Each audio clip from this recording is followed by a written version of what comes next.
Boy, oh boy.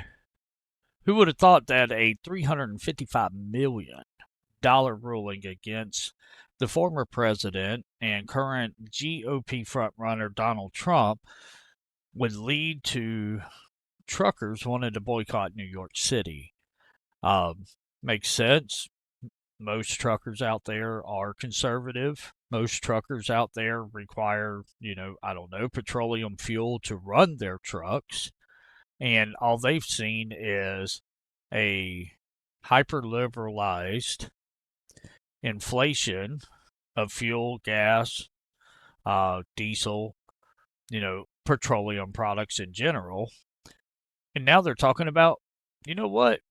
We're done with this. We're going to boycott New York City. So I was trolling around on Twitter and, or X as it's called now, and ran across all of this and some comments, and we're just going to go over a few of them and apply some common sense logic to it. So if you like this video, like, share, and subscribe. Totally free. Really helps out the video. We are a new channel. I started this at the beginning of February, and then due to making sure I had the proper recording equipment and whatnot, took a 2-week break while I really dove into the topics and made sure my setup was good. And now we are up and running. 3 videos yesterday. If I have the time, probably 3 tonight. And we'll just keep this train running right on down the tracks. So, like I said, like, share, and subscribe. Help us out. Help us grow. Help us keep common sense common.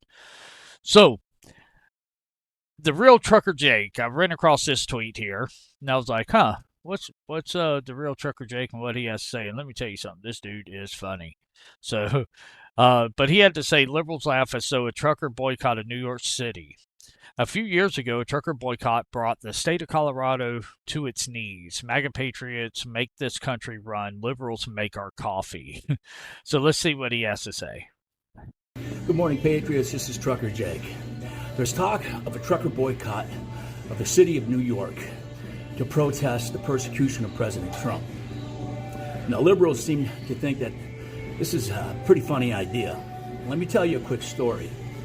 A couple years ago, a Colorado trucker was involved in a terrible accident, loss of life. It was tragic.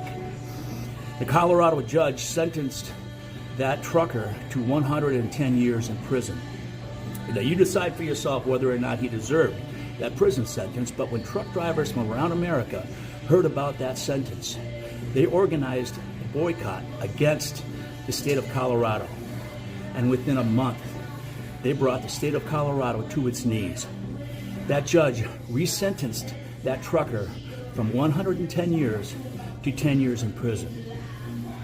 The point is, MAGA patriots make this country run.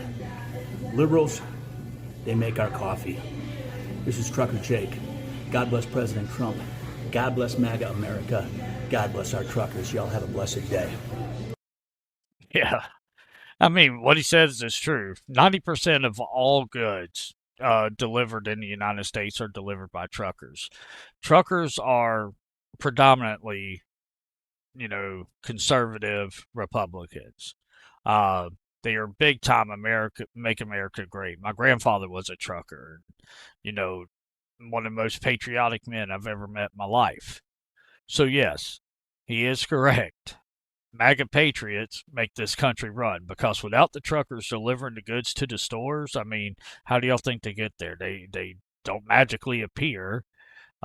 This isn't Star Trek. We don't have teleporters. No, a human being sitting in an 80,000-pound vehicle for hours upon hours shows up and drops off the load that the store, the restaurant, or the business needs to continue functioning. So he's right there. So we got this MLS guy. I was reading, so what I'm going to do, and this is something I do completely, totally different, and just like every other video, this is a one-take shot. You get my honest, unedited opinion on whatever topic I'm covering. But this guy here literally makes no sense. And we're going to rebuff this guy. I read this comment and I was like, okay, I got to make this video. So, truckers, just a friendly comment. All right, already starting to sound, I mean, he yells at you, truckers. Just a friendly comment. Anyway, suppose half the truckers that go to New York City are Trump supporters, and then suppose half of them feel they can financially afford to turn down loads to New York City.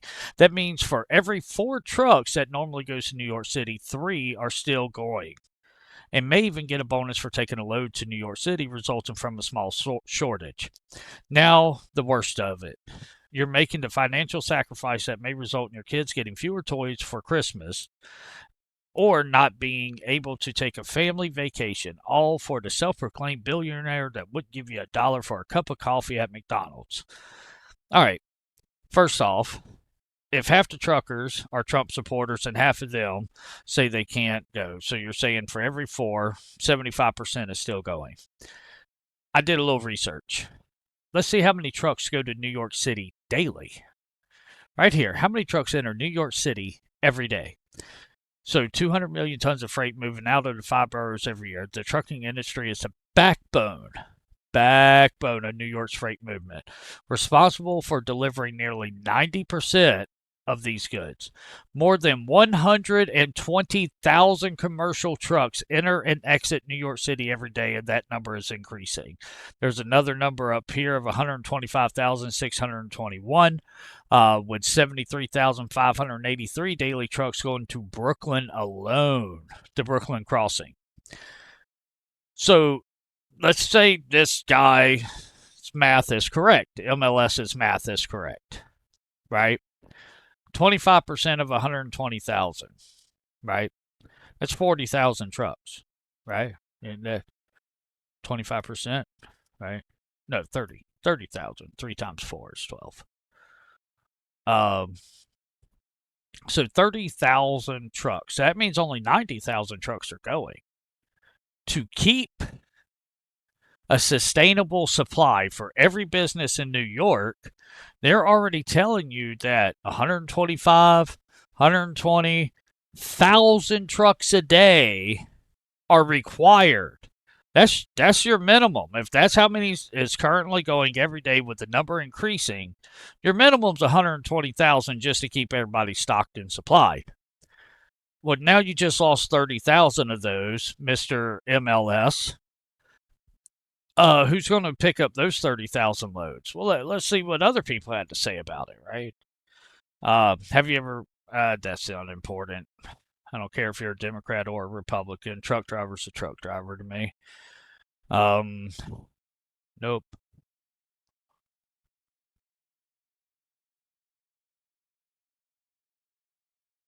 I think it was under here. Da, da, da, da, da, da. So this guy talks about the blue states. All right, and yeah, let's read some of these. Doesn't even make sense. So country was half divided. So you're saying 50 truckers support it and 50 don't and need work and would love getting paid extra dollar for higher price jobs plus trains, etc. No sweating it all talk. Plenty of immigrants are this is where I was going with it. Plenty of immigrants are waiting to replace you, and we'll be here to support them when they do. Okay, Dean. Well, Dean, let me inform you of what it takes to become a truck driver. First, you got to go to driving school. And whether you get a Class B or Class A, which I'm pretty sure you don't know what that is, but just understand Class A is when you drive the big 52 footers, weighs 80,000 pounds. Class B is like a fixed box truck or school bus, I believe. I think you can do a school bus under a Class B. But to get a Class A, you got to go to school. Get a Class B, you got to go to school. School is 8 to 10 weeks long, depending on the state. So you're 2 months there. During that time, you get about 3 drug tests.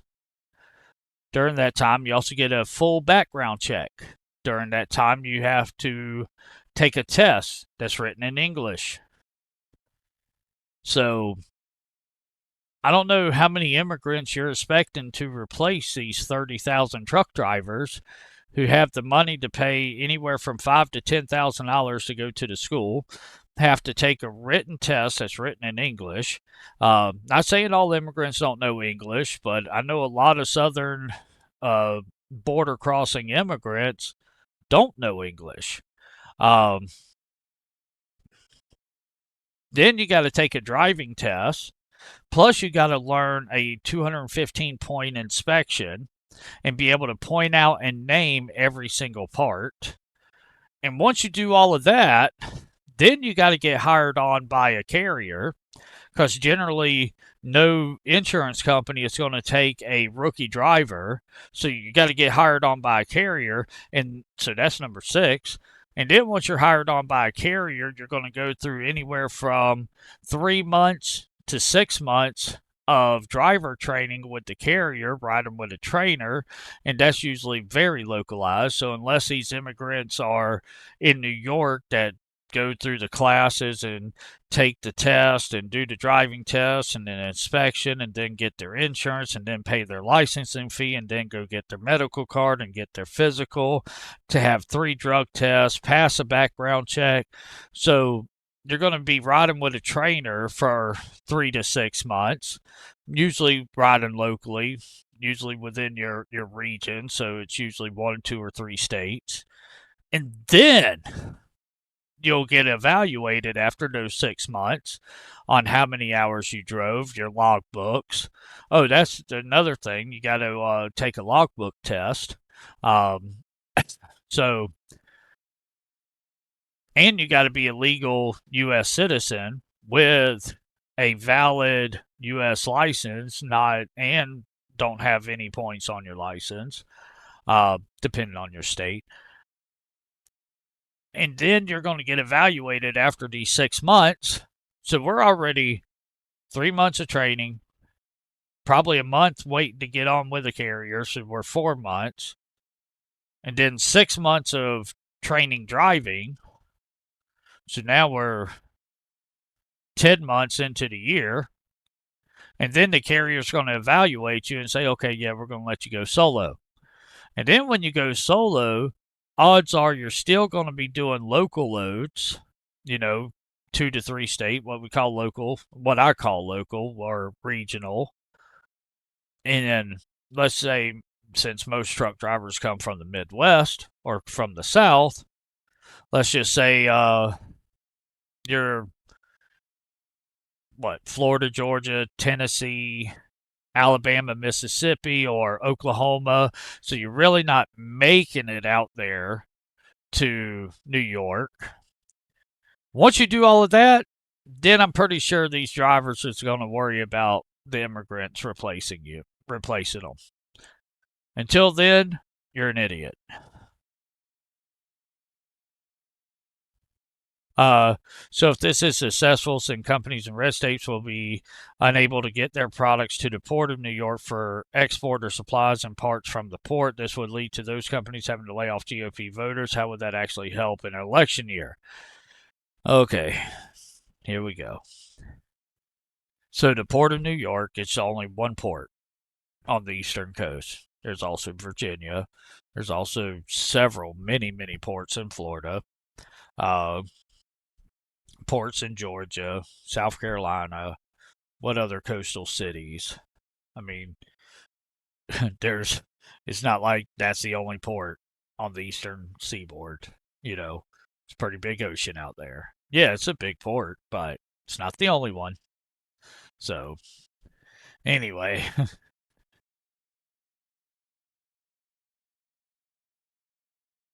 And so yeah, just going through this, I'm like, some of these comments are just they're ignorant liberals that are scared that what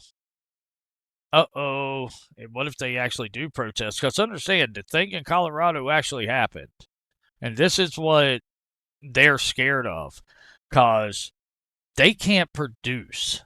Okay, this is my common sense opinion. This is what's going on. If just 10% of the 120,000, that's 12,000 trucks, stop delivering. for a week. That's 12,000 a day times 7 days. That's what, 84,000 deliveries. That's a lot of businesses going without. Now you say, well, there's other truckers. Look, man, I don't want anybody to strike. I actually think this isn't a good thing because it's ammunition for the liberals to say, oh, look at them crazy MAGA extremists. Donald Trump did this, and then they're going to try to charge him with something else. You know, I don't think the innocent citizens, even though they're the ones who voted for these morons, should be punished either. I don't believe anybody should be punished for ignorance. Uh, but if they end up doing this, this will hurt New York. I mean, and everybody's like, well, you'll lose your job. Most of these truckers that will boycott New York are owner operators.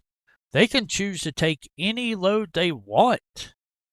They are not bound by a contract. They say, well, Walmart will make them go because you work for Walmart. No. Walmart subcontracts out all of its freight. So, yeah, there may be 2 or 3 at the company that want to go to Walmart up in New York. But guess what? The rest of them are subcontracted out to independent small business trucking companies who choose their loads. They go in and they say, hey, I'm an owner operator, got a little small company called XYZ Trucking, and we want to run some loads for you. Here's our track record, here's our insurance, here's our trucks. You can do whatever inspection you want. They say, okay, cool. We got 6 tickets up, right? Little ticker comes out. They pull their ticket. And they say, New York, nope, not going there. Texas, yep, I'll go there. And guess what that company does? They take that ticket, they put it back up on the board until somebody eventually wants to take it. Now, let's say nobody wants to take it. The company calls the receiver, says, hey, man, I can't get your load up there. I can shop it out to other companies. Or if you're willing to pay more, maybe I can convince somebody to go. And then the vendor or the recipient will say, okay, shop it out. How long will that take? Well, it could take 7, 8, 10, 14, 21 days. Who knows? Okay, how much you think it'll take to get one of your guys to bring it up? To convince them. I don't know, 30, 40% more? Man, that's a lot. Well, if you want it immediately, I can probably convince somebody for 30 to 40% more pay. So instead of making, $1 a mile, or I'm using that as a small term, but $1 a mile for easy math, now they're getting 40%, almost 50% more. So now it's $1.40 a mile. And there'll be some trucker there, and I don't blame them. But guess what? Somebody has to pay that because that recipient's in New York, paying 40% more for the same shipment that they got 40% less a week earlier. Well, if that goes on for any length of time, yeah, maybe one time they can pay it and not be hurt by it. But what if it goes on daily? Every shipment, it's 40% more shipping. 40%. Well, then that's going to translate to the citizens of New York. And they're going to say, hey, we got to spread this 40% shipping costs out across our products. We got to raise prices. And then the citizens of New York are like, yeah, we're not going there. So now you're hurting businesses. And that's only if 10% take off. You see? So anyway, I just wanted to comment on this. I thought this real trucker Jake was hilarious when he said, MAGA Americans or MAGA patriots make this country run, liberals make our coffee. No truer statement. Liberals don't produce anything. They really don't. I mean, look at it. Every job, construction, trucking, road works, infrastructure, all of that is generally done by Make America Great patriots. And that's my common sense take. Like I said, like, subscribe, share this out there. Hey, to all you truckers that want to boycott, I stand with you. To all you truckers that got to keep it shaking it, hey, I stand with you too. With that, let's just keep common sense common. Common sense told us that when you put a big tax on something, the people will produce less of it. So we cut the people's tax rates, and the people produced more than ever before. The economy bloomed like a plant that had been cut back and could now grow quicker and stronger.